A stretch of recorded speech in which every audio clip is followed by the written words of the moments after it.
Hello from Dhaka. This is Tahmina Nupur and you are watching BSS News. At first, the headlines. Shahjalan International Airport fire unit reached scene within 30 seconds, says advisor. Government raises house rent allowance for MPO-listed teachers and employees. Gono Forum signs July National Charter 2025. My statement on July fighters was aired partly, says Salahuddin. Protesters out in force for anti-Trump No Kings rallies across United States. Now the details. Shahjalan International Airport fire unit reached scene within 30 seconds, says advisor. Civil Aviation and Tourism advisor Sheikh Boshiruddin said today that the respective firefighting unit of Shahjalan International Airport reached the cargo village within 30 seconds of the fire breaking out on Saturday afternoon.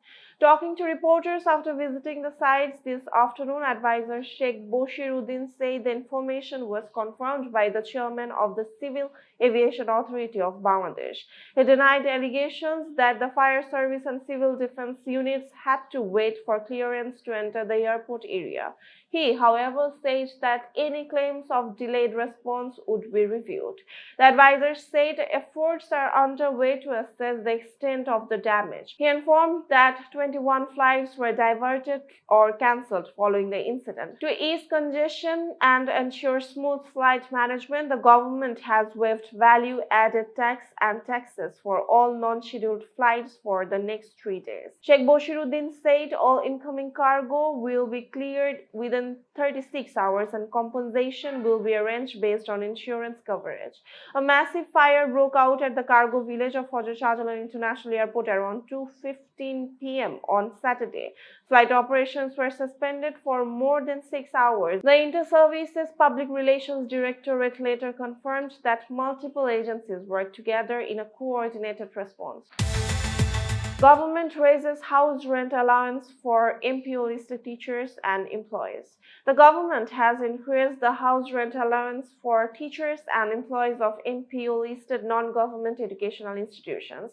A gadget notification signed by Deputy Secretary of the Ministry of Finance, Mitu Morium, was issued today in Dhaka. According to the notification, the Finance Division has approved a 5% house rent allowance of the basic salary of MPO-listed teachers and employees of non-government educational institutions with a minimum amount of 2,000 taka. This will take effect from 1st November 2025.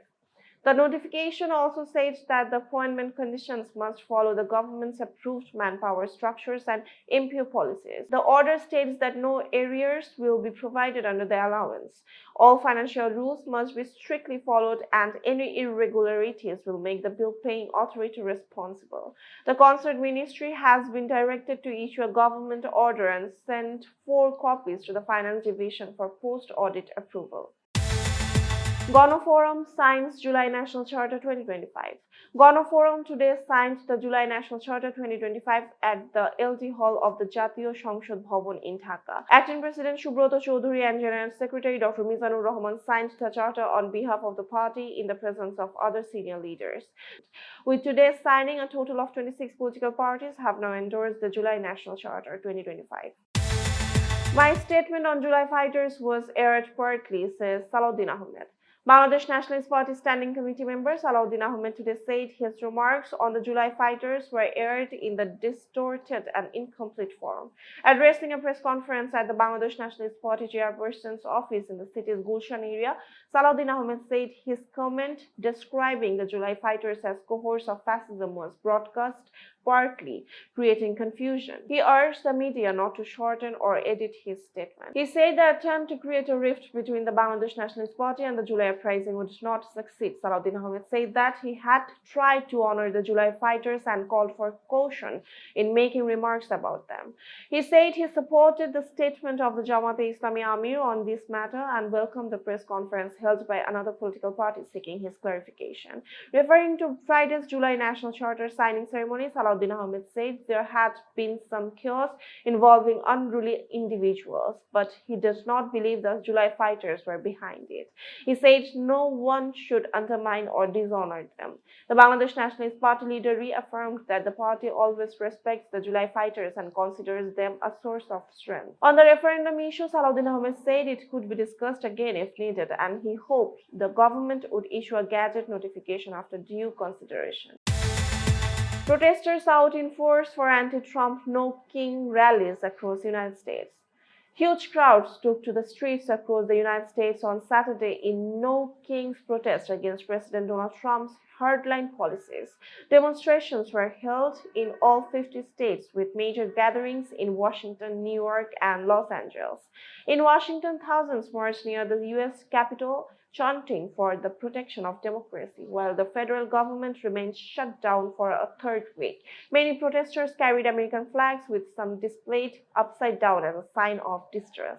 Organizers said the rallies aimed to oppose what they described as authoritarian practices, including attacks on the media, political rivals, and immigrants. Protesters also called for abolishing the Immigration and Customs Enforcement Agency. In New York, a 69-year-old retired Colin Hoffman said she joined the rally because she feared for the future of American democracy. President Donald Trump later told Fox News that he was not a king, following an AI-generated video his team had posted showing him in royal attire. However, House Speaker Mike Johnson criticized the rallies, calling them hate America events.